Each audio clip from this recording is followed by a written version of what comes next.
সমাজ মাধ্যমে বিখ্যাত হওয়ার জন্য প্রাণের ঝুঁকি নিতে দ্বিধাবোধ করেন না অনেকেই। সেই রকম একটি বিপজ্জনক স্ট্যান্ড করতে গিয়ে সমাজ মাধ্যমে সমালোচনার মুখোমুখি হলেন এক ব্যক্তি।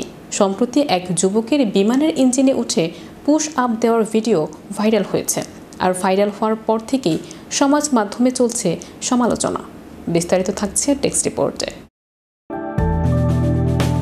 বর্তমানে ফিটনেস নিয়ে বেশ সচেতন নারী ও পুরুষ। আকর্ষণীয় দেহ তৈরি করতে বিভিন্ন জিমে ঘাম ঝরান মানুষ। কে কার থেকে কত বেশি ওজনের মেশিন লিফট করতে পারে তা নিয়ে চলে প্রতিযোগিতা।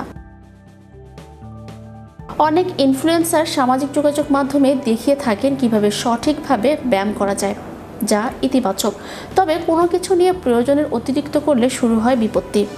এমনই এক ঘটনা ঘটেছে অস্ট্রেলিয়ার সিডনি এয়ারপোর্টে। 23 বছর বয়সী বডি বিল্ডার প্রেসলি গিনোস্কি, যিনি বিমানবন্দরের কর্মী হিসেবে কাজ করেন, হঠাৎ একদিন বিমানের ইঞ্জিনে উঠে ব্যায়াম শুরু করেন। তিনি পুশ আপ এবং পেশি প্রদর্শন করার একটি ভিডিও সামাজিক যোগাযোগ মাধ্যম টিকটকে শেয়ার করেন, যা দ্রুত ভাইরাল হয়ে যায়। এরপর বিষয়টি নিয়ে বিতর্কও শুরু হয়। অনেকেই মন্তব্য করেছেন, একজন মানুষ কতটা বোকা হলে এমন কাজ করতে পারে।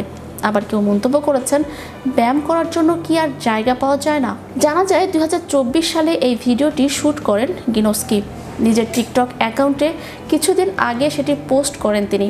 ভিডিওর শুরুতে পুশ আপ করার আগে গিনোস্কি তার অনুগামীদের বলেছিলেন, বিমানটি ওড়ার আগে শরীরচর্চা করে নেওয়া যাক। অনলাইনে দ্রুত সেই ভিডিও ভাইরাল হয়ে গেলে ইউজারদের অনেকেই বিমানবন্দরের নিরাপত্তা ব্যবস্থা সম্পর্কে কর্তৃপক্ষের গাফিলতি নিয়ে প্রশ্ন তোলেন।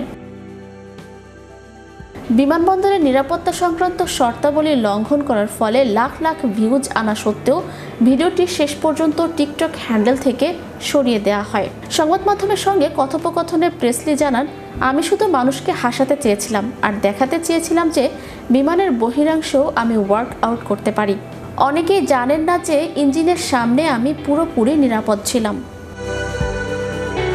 সেই সঙ্গে প্রেসলি আরও জানান, ফ্লাইট অ্যাটেন্ডেন্ট এবং পাইলটদের অনেক সময় ইঞ্জিনের সামনে বসে ছবি তুলতে দেখা যায়। এটা এই জন্যই সম্ভব হয় কারণ সেই সময় টারবাইন স্থির দেখায়।